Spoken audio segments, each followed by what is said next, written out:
A paz do Senhor, Lídias. Estamos começando agora a nossa lição de número 4. Vamos orar? Senhor, nós te louvamos por tudo quanto o Senhor tem dado às nossas vidas. Te rendemos a nossa adoração, o nosso culto, por saber que o Senhor é conosco e tem feito grandes coisas em nossas vidas. Nós te pedimos, Espírito Santo, que venha nos dirigir nesta aula, trazer esclarecimento ao nosso entendimento e que o nosso coração continue ardendo, Senhor, com esta palavra para darmos frutos para o reino de Deus. Em nome de Jesus, amém. Nossa lição número 4 é da data de 25 de julho de 2021. E semana passada nós estamos estudando sobre os livros de 1ª e 2ª Reis, os reis de Israel, o julgamento de Deus, sobre o juízo de Deus sobre a nação de Israel por causa dos reis e da idolatria do povo de Israel. E semana passada nós falamos de Acabe e o início da caminhada de Elias com Acabe. Hoje nós vamos falar sobre Elias e os profetas de Azerá e Baal. Muitos de nós já conhecemos essa história, porque nós sempre ouvimos uma pregação, um ensino na quinta-feira ou outras aulas da escola dominical que falaram sobre esse confronto de Elias com os 850 profetas. Eram todos de Baal, porque às vezes a gente só fala assim, Elias e os profetas de Baal. Não eram todos de Baal não, irmãs. Eram 400 de Azerá e 450 de Baal, tá? Nosso textuário está em 1 Reis, capítulo 18, versículo 38, que diz assim: Então caiu o fogo do Senhor e consumiu o holocausto, e a lenha, e as pedras, e o pó, e ainda lambeu a água que estava no rego. O profeta Elias, irmãs, é um dos mais importantes personagens da Bíblia. E o maior dos profetas orais. Orais por quê? Porque nós conhecemos a trajetória dele, lemos tudo o que aconteceu a respeito da vida dele no livro dos reis, mas ele não deixou um livro escrito, como Amós, como Joel, como Isaías, como Ezequiel, não tem um livro Elias. Mas a pessoa de Elias é tão importante que quando Jesus está no Monte da Transfiguração, quem é visto com Jesus? Elias. Elias é o personagem que aparece na conversa de Jesus no Monte da Transfiguração. Isso fala também de intimidade, não é? Daquilo que os discípulos presenciaram. Quem viu aquilo? Quem estava ali presenciando? Esse diálogo de Elias ali no Monte da Transfiguração. Verdade prática, o Senhor sustenta com sua forte mão todos que estão dispostos a proclamar a verdade de que Ele é o único Deus digno de adoração. O Senhor sustenta com sua mão forte. Nós falamos na lição passada sobre a maneira como Elias foi perseguido por Jezabel. 1 Reis, capítulo 18, versículo 24, 22, 24, 26, 29 e 30, 38 e 39 está a nossa leitura bíblica em classe, e também 1 Reis capítulo 19, do versículo 8 ao versículo 14. E eu vou ler com vocês a segunda parte, 1 Reis 19, tá, irmãs? Levantou-se, pois, e comeu e bebeu, e com a força daquela comida caminhou 40 dias e 40 noites até Horebe, o monte de Deus. E ali entrou numa caverna e passou ali a noite. Eis que a palavra do Senhor veio a ele e lhe disse: O que fazes aqui, Elias? E ele disse: Tenho sido muito zeloso pelo Senhor, Deus dos exércitos, porque os filhos de Israel deixaram o teu concerto, derrubaram os teus altares e mataram os teus profetas à espada. E eu fiquei só e busco a minha vida para me tirarem. Eu falei isso na aula passada, desse momento que Elias fala com Deus assim: só eu fiquei. E Deus fala com ele. Ele disse: sai para fora e põe-te neste momento perante a face do Senhor. E eis que passava o Senhor, como também uma grande e forte vento que fendia os montes e quebrava as penhas diante da face do Senhor. Porém o Senhor não estava no vento. E depois do vento um terremoto. Também o Senhor não estava no terremoto. E depois do terremoto um fogo. Porém também o Senhor não estava no fogo. E depois do fogo uma voz mansa, delicada. E sucedeu que, ouvindo a Elias, envolveu o seu rosto na sua capa e saiu para fora. e pôs-se à entrada da caverna. E eis que veio a ele uma voz que dizia: que fazes aqui, Elias? E ele lhe disse: eu tenho sido um extremo zeloso pelo Senhor, Deus dos exércitos, porque os filhos de Israel deixaram o teu concerto, derribaram os teus altares e mataram os teus profetas à espada. E eu fiquei só, e buscam a minha vida para a tirarem. Elias, ele era zeloso, ele não fugia da batalha, por causa da adoração que ele tinha ao Senhor. E, antes de convocar os profetas de Baal para grande desafio, Elias indagou ao povo: até quando, lembra do texto que nós lemos semana passada? Até quando concheareis entre dois pensamentos? Se o Senhor é Deus, seguiu, e se Baal, seguiu. Então, nós temos essa percepção de que Elias, zeloso pelo Senhor, ele confronta o povo e pergunta: por que vocês ficam andando um passo aqui, outro passo ali?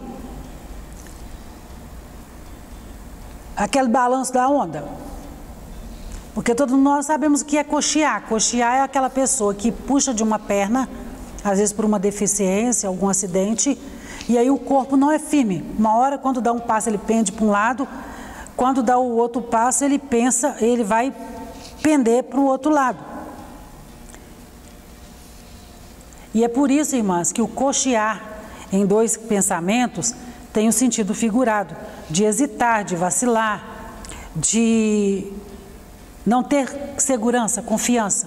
E era por isso que Elias estava confrontando o povo de Israel. Vamos à nossa introdução. O profeta Elias é um dos mais relevantes personagens da Bíblia, eu já disse aqui. Foi ele que apareceu com Moisés no Monte da Transfiguração, conversando com Jesus. E esse destacado profeta é sem dúvida um modelo de servo perseverante e fiel para todo cristão.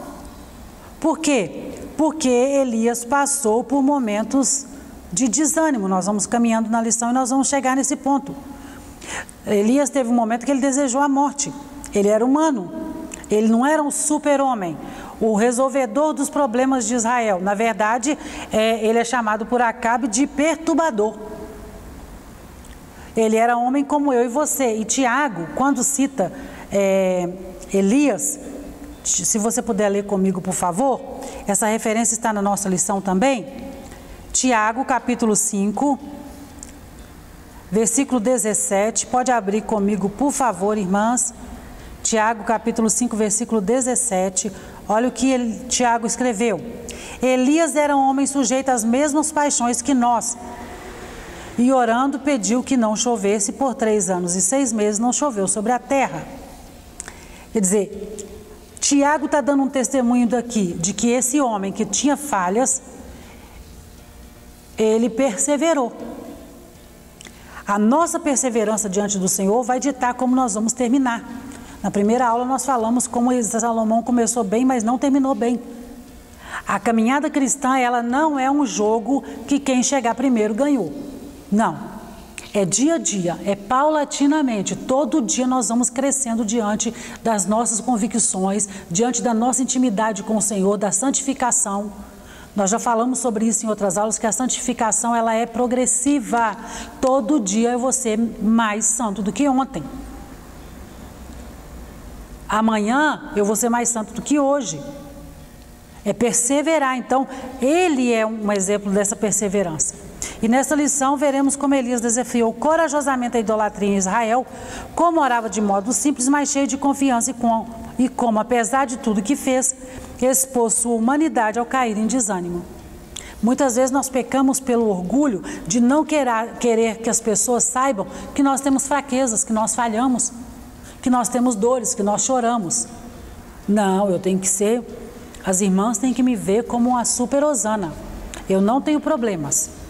É só casca, tá, irmãs? Eu tenho problemas. Eu preciso da graça e da misericórdia do Senhor.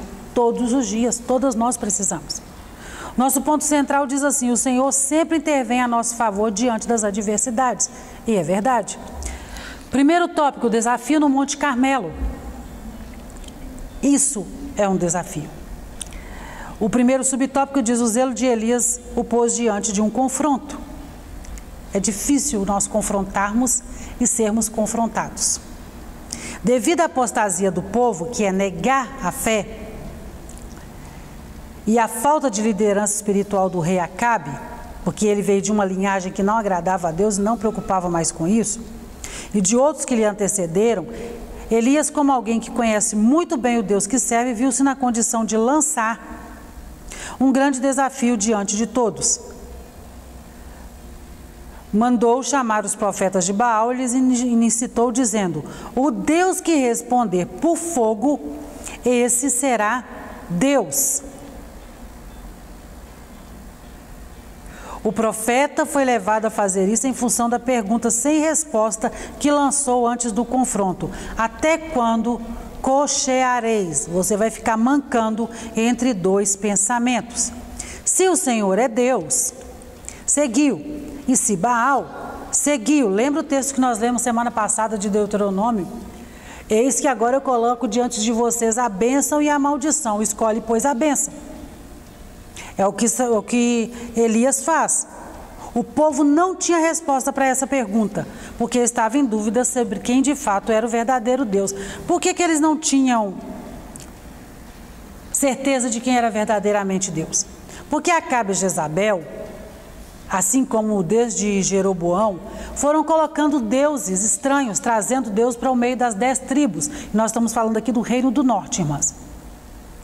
Foram trazendo deuses. Para a idolatria de Jezabel, ela trouxe os deuses dela, se prostituía com esses deuses. Na adoração a esses deuses, era uma prostituição diante de Deus. Ela não tinha temor nenhum. Era uma mulher perversa. E carregou Acabe com ela, que também já não tinha estrutura de uma adoração, porque o pai dele foi pior do que todos antes que vieram. Quando chega diante do profeta Elias, ele era zeloso pela adoração. Ele temia ao Senhor e ele entregava uma adoração verdadeira a Deus. O povo estava vivendo abastadamente. Nós falamos isso na aula sobre a seca. O povo tinha tudo. E quando nós temos tudo, o perigo de quando nós temos tudo é nós esquecermos de adorar o Deus verdadeiro. O nosso culto, a nossa adoração passa a ser daquilo que nós temos, que é o nosso luxo, a nossa riqueza, a nossa abastança. E isso toma lugar de Deus nas nossas vidas. E o povo então acreditava o quê? Que quem estava provendo tudo isso era Zerá e Baal, que eram os deuses de Jezabel e Acabe. Elias, quando vê o povo não sabendo o que estava fazendo, onde estava indo, em que acreditava, e deixando de crer no Deus verdadeiro, pelo zelo que ele tinha, ele chama o povo para uma reflexão. Ei, vem cá. Se você está cocheando em dois caminhos, por quê? Vamos decidir aqui, se é Deus verdadeiro ou se é Baal, quem tem poder mesmo. O problema de não saber a quem adorar é o nosso segundo subtópico. Este triste dilema espiritual se fez presente todas as vezes que o povo de Deus se envolve com idolatria, pois os que adoram ídolos não conseguem enxergar o verdadeiro amor e cuidado divino, uma vez que o desrespeito de terem todas as características de divindade, esses pretensos deuses não passam de ilusão inventada pelo homem. É aquilo que nós queremos ver, né? Eu tenho uma amizade com alguém e não importa o que as pessoas digam, eu continuo sendo amiga daquela pessoa. Quem está de fora olha e fala assim: Osana, essa amizade é prejudicial para você. Não, ela é minha amiga. Eu me mato por causa dela. Eu tiro a minha roupa, eu dou a minha casa, eu faço tudo por ela. Eu estou colocando de uma maneira bem prática, bem pessoal, para vocês entenderem. Quando nós deixamos de crer no Deus verdadeiro, de dar louvor ao Deus verdadeiro, de entregar nossa adoração ao Deus verdadeiro, nós estamos ocupando no nosso coração outro Deus, que não é o verdadeiro. E o nosso Deus, os olhos dele são como chama de fogo, ele é fogo consumidor. O Espírito Santo que move na terra, ele tem uma faca afiada que divisa vai até a divisa da nossa alma e faz a separação. O nosso Deus, ele tem boca e fala. Quando levanta os profetas, diz assim diz o Senhor. E quando o Senhor fala, olha, a terra treme. A voz dele é como o som de muitas águas. Mas nós preferimos viver na mediocridade de qualquer Deus. Era o que o povo de Israel estava experimentando. Tá? Vale destacar que os ídolos não precisam necessariamente ser físicos, pois podem estar camuflados no coração humano a fim de controlarem as decisões e toda a vida de uma pessoa. E Jesus nos alertou sobre isso em Mateus 6:24. Terceiro subtópico, o desafio do fogo. Elias tinha certeza de que Deus era com ele e por isso propôs o desafio. O Deus que respondesse com fogo deveria ser adorado. Ele tinha convicção, irmão. Você tem convicção? Quando você fala em nome de Deus, você fala com autoridade? Você pode ser desafiada? Ou não? Ou você pensa assim, ai meu Deus, não deixa ninguém nem pedir para eu orar aqui não, porque eu não vou saber nem orar. Você tem autoridade na sua vida, na sua adoração ao Senhor, de dizer para o enfermo, seja curado em nome de Jesus? Tem essa fé? Porque Elias, ele sabia em quem ele estava crendo, quem era o Deus verdadeiro. Então ele falou, aquele que responder com fogo. E os que andam com Deus não precisam desafiá-lo para testarem sua lealdade e seu amor. Tais pessoas são tão íntimas de Deus que são impelidas, guiadas, conduzidas em seu coração para aquilo que o Senhor quer fazer. Quem tem intimidade com Deus vive coisas maravilhosas, irmãs. Eu não dependo do milagre do outro para viver. Eu não fico vivendo de oração dos outros. É claro que nós devemos orar um pelos outros. A nossa oração tem que ser uma constante pela vida um dos outros. Mas eu preciso ter experiências com Deus. Eu preciso ter intimidade com esse Deus para eu dar testemunho desse Deus. Porque senão não tem como eu dar testemunho desse Deus. Não tem como eu dizer o que foi que Deus fez na minha vida. Então essa intimidade com Deus, essas pessoas que têm intimidade com Deus são guiadas, são impelidas, conduzidas dentro do seu coração para aquilo que Deus quer fazer. Tem autoridade, porque sabe que é Deus que está falando com elas, né? Portanto, não foi a vontade de Elias lançar o desafio, mas do próprio Deus, para mais uma vez mostrar ao povo de Israel que ele era, sempre foi e sempre será o único Deus verdadeiro a quem deveria seguir. Nós deveríamos ser guiados pela fé e não por vistas. Quando nós somos guiados por vista, nós nos perdemos. Vamos ler 2 Coríntios capítulo 5, versículo 7, para nós fecharmos esse tópico. 2 Coríntios capítulo 5 e verso 7. Olha o que Paulo escreveu.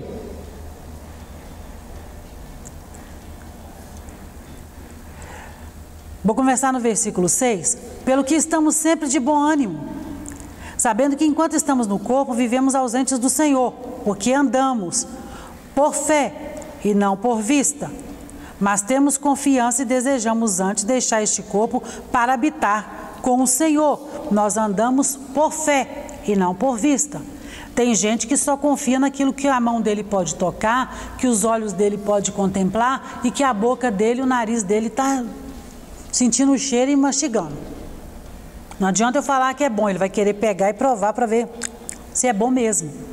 Nós precisamos ser guiados pela fé. E quem tem intimidade com Deus é guiado pela fé. E Deus, ele é um Deus de relacionamento. Deus nunca deixou de querer se relacionar com o homem desde a queda de Adão. Lá no Gênesis, Deus ele fez tudo para religar com o homem, restaurar essa comunhão, porque Deus tem prazer em se relacionar com o homem. Então, quanto mais intimidade eu tenho com Deus, mais eu ando com Ele, mais eu sei o que Ele quer. Eu sou guiado por fé e não pelo que os meus olhos veem. Então, assim como Elias confrontou os profetas de Baal diante da idolatria, os servos do Senhor devem estar dispostos a confrontar todo tipo de pecado. Então, quanto mais eu me santifico, quanto mais intimidade eu tenho com o Senhor, mais longe do pecado eu vou estar. E é isso que o Senhor quer das nossas vidas. Vamos ao nosso segundo tópico, a oração de Elias. E o primeiro subtópico é os preparativos de Elias. Diante da impossibilidade de resposta de Baal aos apelos de seus adoradores, Elias começou os preparativos para a operação do milagre. A primeira coisa que fez foi reparar o altar do Senhor que estava quebrado, consequência imediata da idolatria. E aí vamos fazer um parênteses aqui, ou uma aspas, ou vamos seguir um texto reto. Há um processo, tá? Não é simplesmente você lançar o desafio. Não é simplesmente você dizer que foi chamado para fazer alguma coisa. Há um processo para que se faça. Há uma preparação para fazer. Elias, ele não foi afoito. Ele não chegou depois que, porque os profetas de Baal e Aserá, eles ficaram muitas horas ali implorando para que descesse fogo do céu. E eles quebraram o altar, eles se mutilaram, eles rolaram na poeira, eles gritavam, Chega um tempo que Elias fala assim, olha, será que seu Deus não foi tirar um sono? De repente ele está muito cansado e precisava de umas férias. Mas quando termina toda aquela balbúrdia que o povo, que os profetas, os 850 profetas fizeram sem resposta, Elias não chega simplesmente diante do altar e fala, Deus, manda fogo do céu. Não. Irmãs, tem preparo. Irmãs, tem processo. Aquilo que Deus quer fazer na sua vida, a maneira como o Senhor quer te usar, tem um processo no altar da sua vida com Deus, de como você está se colocando diante do Senhor, do que está sendo reparado na sua vida. Porque tem coisas que estão quebradas dentro de nós, tem coisa quebrada dentro de mim. Eu tenho promessas do Senhor de muitos anos, que ainda não vi cumpridas, mas eu sei que eu estou passando por um processo. O Senhor está reparando, está sarando, está consertando, está colocando pedra com pedra, está pondo água de novo, porque em algum momento eu deixei que a água fosse embora. É um processo. Então Elias, ele faz o quê? Ele começa a reparar o altar do Senhor que estava quebrado, que foi a consequência de tudo que tinha de errado com os profetas. Às vezes nós estamos com muita coisa quebrada dentro de nós, que é consequência das nossas escolhas, daquilo que nós optamos por fazer, das alianças que nós quebramos com o Senhor, que lá atrás nós adorávamos ao Senhor, o povo de Israel lá atrás adorava o Senhor. Mas aí foram entrando coisas estranhas na nossa vida e nós deixamos o lugar da adoração. E aí qualquer Deus passou a ser nosso guia, dirigir a nossa vida. E essas alianças foram quebradas. Deus precisa o quê? Restaurar esse altar, refazer essa aliança. E esse é o processo. A seguir, juntou 12 pedras que simbolizavam as 12 tribos de Israel e cavou um rego em volta do altar. Colocou a lenha, dividiu o bezerro em pedaços sobre a lenha e pediu para que se derramasse 12 cântaros de água sobre o altar, de tal modo que ficasse totalmente encharcado o que estava nele e o rego à sua volta. Por quê? Porque o fogo precisava descer e lamber toda a água. Todas nós sabemos que madeira molhada, que lenha molhada não pega fogo. Então se ele tivesse ido lá, buscado um monte de lenha sequinha e colocado, e o fogo ia queimar naturalmente, queridas. Mas o desafio foi maior ainda, porque Elias, ele buscou 12 cântaros de água e molhou tudo, inclusive a madeira que estava no altar, a lenha que estava no altar. Então, para aquilo pegar fogo, teria que ser muito poder. E ele queria provar para o povo de Israel, zeloso que ele era pela adoração, de que Deus era o Deus verdadeiro. Segundo subtópico, uma oração confiante. A oração de Elias foi simples e curta, contrastando com a súplica dos profetas de Baal, que ficaram horas, muitas horas. Elias queria mostrar que para Deus responder, não são necessárias cerimônias especiais, sacrifício ou mutilação, basta o exercício da fé no Deus verdadeiro. Na oração do Pai Nosso, quando os discípulos perguntam a Jesus, Jesus nos ensina a orar, Jesus diz assim, olha, vocês devem entrar no seu quarto e fechar a sua porta e falar com o Pai, porque o seu Pai que estiver em secreto te responderá. Não é rasgar a roupa no meio da praça, não é jogar cinza em cima da cabeça, não tem um ritual.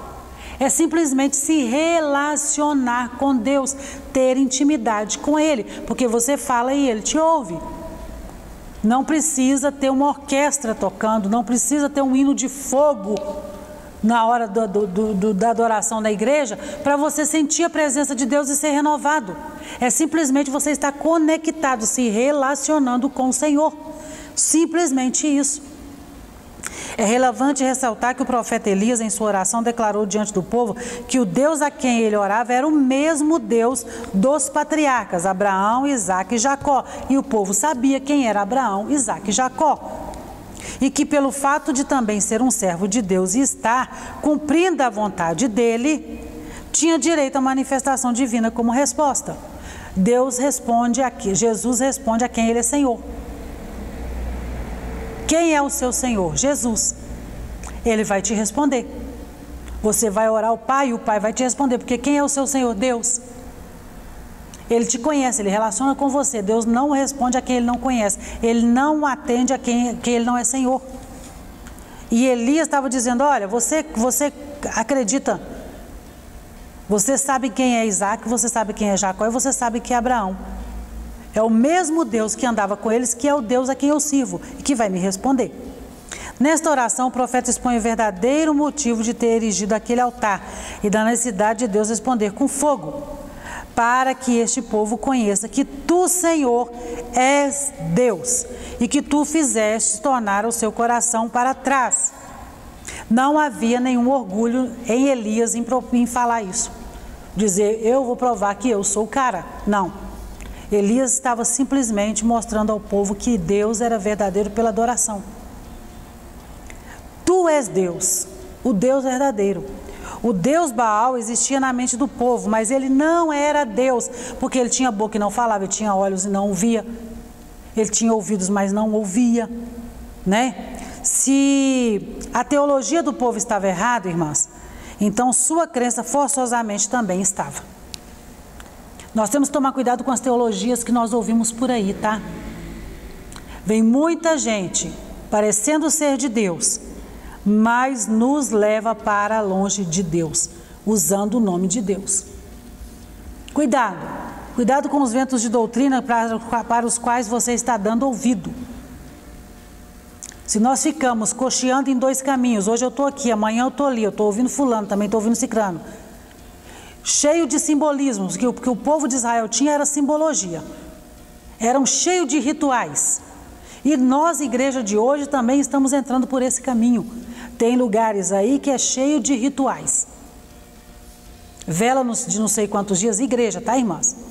Lenço de ungido com óleo de Israel, não sei onde que Israel tem tanto óleo assim, pedra do sepulcro de Jesus, vendendo terra de Israel, já vi isso. E nós estamos entrando por essa simbologia. O seu relacionamento com Deus é direto, por favor. Para de arrumar simbologia para falar com Deus. O que Jesus ensinou é: entra no seu quarto, fecha a porta e ora ao Senhor. Ele não falou pega a fronha ungida, passa a mão no sapato de fogo, nada disso. O que Elias estava dizendo para o povo aqui, olha, é só orar, não precisa de simbologia nenhuma. Ele organizou tudo e orou, e o fogo caiu. Então, tudo que Elias fez foi para a glória de Deus. E a palavra diz assim: quer comais, quer bebais, façais tudo para a glória de Deus. Terceiro subtópico, a misericórdia de Deus. Na oração de Elias está claro que o desejo de Deus era que o seu povo se voltasse para ele através daquela demonstração de poder. A descida do fogo que consumiu o holocausto, a lenha, as pedras, o pó e ainda secou toda a água que estava ao redor do altar, em 1 Reis 18:38, é uma exata comprovação, não apenas de que ele é Deus e está acima de tudo e de todos, mas de que ele estava dando a Israel uma nova oportunidade de comunhão.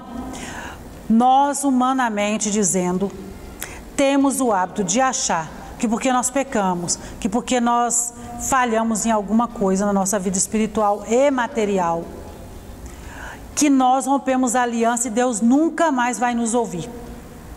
É mentira de Satanás. Deus, ele está aguardando o seu arrependimento e ele tem sempre uma nova oportunidade para te dar. A aliança pode ser restaurada assim como o altar foi restaurado. Deus permitiu que Elias restaurasse aquele mesmo altar que estava todo desmatelado, todo quebrado, refizesse o altar, e deu um trabalhão para que o povo entendesse que Deus queria o arrependimento e que estava disposto a trazer o povo de volta para um culto verdadeiro, para um culto de adoração ao Deus verdadeiro. Então a reação do povo foi unânime em reconhecer que o Eterno é o Deus verdadeiro. Com isso, a seca, que já durava 3 anos e meio, terminou, né? E Elias subiu ao cume do Monte Carmelo, orou a Deus e caiu uma abundante chuva. Depois disso tudo, que o povo se arrependeu, se voltou para Deus, adorou a Deus, terminou a seca. Porque lembra lá na aula passada, quando eu falei da sequidão? Da seca que Deus profetizou através da boca de Elias e falou assim: olha, segundo a minha palavra, Elias falou, segundo a minha palavra é que vai chover, Acabe. E a seca veio uma seca terrível. Tudo aquilo que o povo vivia de abastança, acabou. Quando o povo se volta para Deus, se arrepende, Deus recebe o arrependimento do povo, Deus fala com Elias: ó, vai chover. E Elias desce lá e fala com Acabe assim: ó, pode preparar que vai chover. Sobe com os carros lá no Monte Carmelo. E aí ele pergunta: está vendo alguma coisa? Não. Tem alguma nuvem no céu? Não. De repente ele vê uma mão no formato de uma nuvem no formato de uma mão. E ele fala com Acabe: corre, porque vai chover muito. Corre. Acabe sobe no carro dele e sai disparado. E Elias ainda consegue correr e passar à frente de Acabe, por causa do mover de Deus na vida dele. Nossa síntese do tópico 2. Quando exercitamos a nossa fé e confiança no Senhor, Ele responde nossas orações e nos livra de qualquer adversidade. Isso é fé, o exercício da fé, da intimidade, de andar com Ele. Não tem outro caminho. Terceiro tópico, Elias em Horebe. Os feitos e a exaustão do profeta. Elias faz tudo isso. Ele ora e cai fogo do céu. Ele sobe no Monte Carmelo e a chuva cai, depois de 3 anos e meio. Mas vamos ver o que vem depois na vida de Elias. Os feitos e a exaustão do profeta. Elias chegou à exaustão diante de tantos embates que enfrentou para fazer o povo de Deus retornar ao caminho. Isso está em 1 Reis, capítulo 19, versículo 5. Isso mostra que até mesmo os crentes mais fiéis podem sofrer depressão e desânimo na sua caminhada, mesmo depois de serem usados pelo Senhor de forma extraordinária, como foi Elias. Nós somos gente, nós somos humanos e vamos ter dias difíceis. Não somos super. Nós podemos viver esse momento de depressão que Elias viveu. E normalmente depois nós vivemos um esplendor da glória, vivemos tanta coisa acontecendo, é que vem os levantes. Quando você está maravilhoso na sua comunhão com o Senhor, andando com o Senhor e Deus está operando maravilhas, de repente vem um levante para te derrubar. E foi isso que aconteceu com Elias. Depois dele viver tantas experiências grandiosas com Deus, ele veio o baque. E isso significa que aqueles que ascendem em posição na obra de Deus também podem descer em proporções iguais. Então, o tanto que você sobe pode ser a proporção que você vai descer. De desânimo. Você começou uma grande obra, foi maravilhoso, foi uma coisa linda, você viu Deus fazendo grandes coisas. De repente, na outra semana, o povo não aparece. Nossa, tivemos um trabalho aqui, foi lindo e maravilhoso, um congresso espetacular. Como Deus operou, distribuiu dons no meio da igreja. 15 dias depois, a líder está de cabeça baixa dizendo: Senhor, não sei o que aconteceu. É natural, nós somos humanos e nós inventamos batalhas, irmãs. Vejamos os grandes feitos de Elias em sequência. O que ele fez? Ele conseguiu reunir o povo no Carmelo através de Acabe, seu inimigo. Fez descer fogo do céu no altar molhado, fez o povo, mesmo em rebeldia, se dobrar diante do Senhor. Eliminou cerca de 850 profetas de Baal e Azerá, que recebiam apoio do rei. Fez chover após grande período de seca. Correu mais depressa que a carruagem de Acabe e foi sustentado por um anjo. Ainda assim, ele desanimou.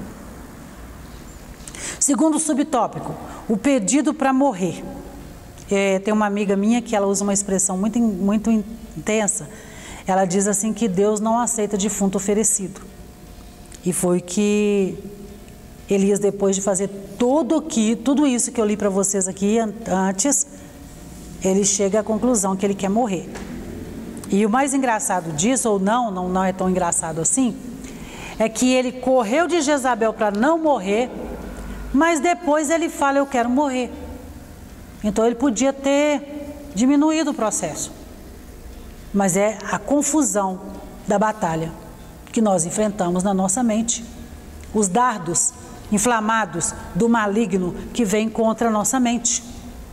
E nós precisamos estar atentos. O pedido para morrer é nosso segundo subtópico. A despeito das portentosas obras que fez, Elias foi terrivelmente perseguido e ameaçado por Jezabel, a rainha, que nós já sabemos que era má. A opressão foi tanta que o profeta, tomado de um sentimento de autopiedade, mesmo fugindo para não morrer, desejou a morte em seu íntimo. Por isso, a Bíblia afirma que Elias era homem sujeito às mesmas paixões que nós, Tiago 5:17. A resposta de Deus, nosso terceiro subtópico. Deus interveio de forma miraculosa, enviando até Elias um anjo que lhe trouxe pão e água, tirando-o daquela situação de intenso desânimo. 1 Reis 19, 5 e 7. Está lembrada do texto lá que nós lemos? 1 Reis 19, 5 e 7. Do nosso... Vamos ler? 1 Reis, olha só, para nós fecharmos. 1 Reis, capítulo 19, versículos 5 ao 7. E deitou-se e dormiu debaixo de um zimbro. E eis que então um anjo tocou e lhe disse, levanta-te e come. E olhou, e eis que à sua cabeceira estava um pão cozido sobre as brasas e uma botija de água. E comeu e bebeu e tornou a deitar-se. E o anjo do Senhor tornou a segunda vez e o tocou e disse, levanta-te e come, porque muito comprido será o teu caminho. Ele foi servido pelo anjo. Ele para, reflete, passa por toda aquela depressão. Porque se há um lugar que nós temos que tomar cuidado de estarmos, irmãos, é na caverna. O perigo de entrar na caverna e não conseguir mais sair de lá. Elias, ele vai se esconder na caverna, de tão abatido que está a alma dele. De pensando assim, nossa, mas eu fiz tanta coisa e estou sendo perseguido por essa mulher. Mas Deus envia o anjo dele para manter Elias ali. Para dar comida para ele no meio de toda essa tribulação que ele estava fazendo. Nisto depreendemos que a comunhão e a palavra estavam à disposição do profeta. Quando Elias deseja a morte parece uma coisa incongruente. E aí nós temos que pensar a respeito da depressão, que é o mal deste século, irmãs. Que desejar a morte não é querer tirar a própria vida simplesmente. Desejar a morte é desejar acabar com a dor que se está sentindo.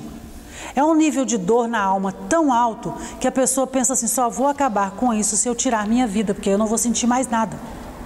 Então nós temos que parar de pensar que se uma pessoa que está com depressão, que aquilo é manha, que aquilo é possessão maligna. Não, irmãos. Depressão é uma doença e precisa ser tratada. A Bíblia não é um livro de super-heróis. Porque senão a Bíblia contaria apenas os grandes feitos, igual nós temos revistinhas em quadrinhos que falam dos super-heróis, que sempre vencem no final, livros do Foram Felizes para Sempre. Não, a Bíblia é um testemunho de Deus acerca da criação do mundo e de todos os homens, que eram homens como eu e você, que passamos por essa terra e que tiveram dificuldades. Deus não esconde o pecado do homem. Deus revela a sua grandeza, a sua vontade de relacionar com o homem, de perdoar e de trazer o homem ao arrependimento. Então, continuando aqui, nisto depreendemos que a comunhão e a palavra estavam à disposição do profeta.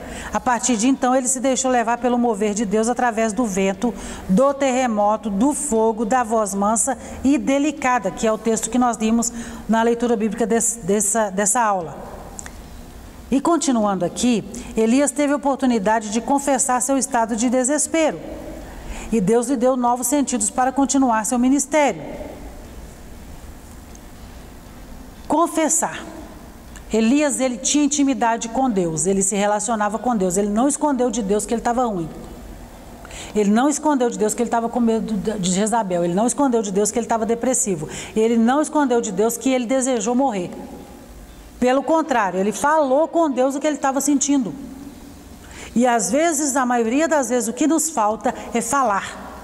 Falar com Deus, falar com um profissional, falar com uma irmã da igreja, aquela que você tem confiança de chegar e conversar com ela, o que está te afligindo, mas sobre todas as coisas se relacionar com Deus. Porque o ouvido de Deus não está agravado, não está tampado, como diz Isaías, para que ele não possa ouvir. Pelo contrário, os ouvidos de Deus estão abertos. E quando nós nos arrependemos dos nossos pecados e deixamos tudo diante do Senhor, confessamos diante dele os nossos pecados, Deus, ele nos perdoa. Vai contar para Deus o que está acontecendo. Senhor, eu quero morrer porque está difícil. Ele vai enviar o anjo para falar com você: olha, eu estou aqui, vamos comer um pedacinho de pão aqui, porque você tem mais muito caminho pela frente. Foi isso que Deus fez com Elias. Nesse tempo que tira Elias desse desespero, Deus faz novas promessas, renova o ministério de Elias como profeta. Fala com ele: não tem nada disso não, vamos sair disso aqui, você vai caminhar muito ainda, come esse pão, bebe essa água, porque nós vamos andar. O que você ainda tem que fazer, Elias? Você vai ungir Azael como rei da Síria, Jeú como rei de Israel e Eliseu para lhe suceder como profeta. 1 Reis capítulo 19, versículo 15 ao 16. Nós precisamos falar, deixar que nosso coração, nossa mente, nosso corpo, nossa materialidade esteja patente diante do Senhor. O pastor que pregou aqui domingo, ele falou algo que me chamou bastante atenção. O nosso pensamento é um grito para Deus. E é verdade. Nada do que nós vamos verbalizar, que nós vamos falar, Deus já não sabe. Mas Ele quer que nós falemos. Ele quer que nós vamos fazer uma exposição do que nós estamos sentindo diante de Deus. E esse Deus Todo-Poderoso vai nos atender. Vai renovar a aliança com você. Vai trazer um novo tempo sobre a sua vida. Vai te usar poderosamente para a obra do Senhor. E naquilo que o Senhor quer fazer na vida de muitas pessoas através de ti. Então, nós precisamos adorar ao Senhor. Se nós nos estivermos sentindo acabados, sofridos, depressivos, nós precisamos nos relacionarmos com o Senhor, contando para Ele aquilo que está acontecendo e buscando do Senhor um renovo. Buscando do Senhor um reavivamento. Buscando do Senhor que Ele venha renovar as nossas forças, porque Ele tem vida para nos dar. Não deixe de adorar o Senhor. Não deixe cair por terra a sua adoração e seja substituído o Deus verdadeiro por outros deuses que não são o Deus verdadeiro. É isso que Deus queria do povo de Israel, um arrependimento, um reconhecimento de que Deus era Deus verdadeiro e que continua sendo Deus verdadeiro em nossas vidas. Vamos à nossa conclusão? A vida de Elias é um grande exemplo para todo crente que fielmente serve ao Senhor. Ainda que à sua volta quase todos estejam contaminados pela idolatria e toda forma de injustiça, o cristão não pode perder o ânimo e a vontade de lutar pela causa do Senhor. Elias é exemplo do cuidado e da fidelidade de Deus quando o crente fiel decide seguir o que a palavra de Deus ensina e não aquilo que a maioria acha que está certo. Vamos tomar cuidado com o mundanismo. Foi isso que Acabe e Jezabel trouxe para o povo de Israel com maior intensidade do que os outros reis. E o povo então passou a acreditar que os deuses deles que estavam fazendo tudo aquilo. Cuidado com aquilo que está tomando o lugar de Deus na sua vida. Vamos render a nossa adoração ao Deus verdadeiro. Vamos orar? Senhor, nós te louvamos por essa aula e por tudo quanto o Senhor tem concedido às nossas vidas. Sabemos que a tua vontade é boa, perfeita e agradável. Reconhecemos, ó Deus, a nossa fragilidade e a maneira como nós estamos expostos a tantos dardos de Satanás. Mas te pedimos, ó Senhor, que nos cubra com teu sangue. Espírito Santo, venha falar aos nossos corações com intensidade. Ministrar dentro da nossa mente e do nosso coração aquilo que o Senhor tem para as nossas vidas. Senhor, nós precisamos dar testemunhos da tua glória, Pai. e em todo o tempo continuar adorando ao Senhor. Em nome de Jesus nós te agradecemos. Amém.